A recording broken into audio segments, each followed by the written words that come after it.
City India news, महाराष्ट्रातील लोकप्रिय news channel.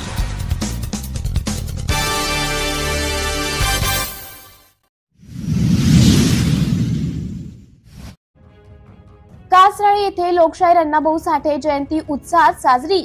Biloli तालुक्यातील मौजे कासराळी येथे साहित्यरत्न लोकशाहीर अण्णाभाऊ साठे यांची 104वी जयंती उत्साहात साजरी करण्यात आली। अण्णाभाऊ साठे यांच्या प्रतिमेला मान्यवरांच्या हस्ते पुष्पहार अर्पण करून अभिवादन करण्यात आले। तसंच कासराळीचे सरपंच सौ कविता संभाजी टोंपे यांच्या हस्ते ध्वजारोहण करण्यात आले।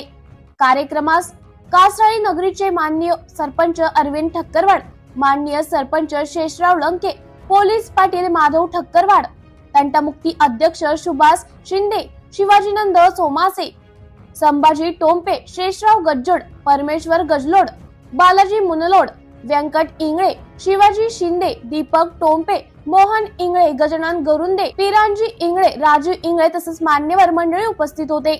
अण्णाभाऊ साठे यांच्या जीवन चरित्रावर आधारित भाषणाचा कार्यक्रम पार पडला। सायंकाळी अण्णाभाऊ साठे यांच्या प्रतिमेचे भव्य मिरवणूक रामराज्य चौक ते मुख्य बाजारपेठ पर्यंत काढण्यात आले। या मिरवणुकीमध्ये महिला, तरुण बांधव, समाज बांधव व ग्रामस्थांचा मोठ्या संख्येने सहभाग होता। सिटी इंडिया न्यूज साठी प्रतिनिधी साईनाथ गुडमलवार, कासराळीकर, बिलोली।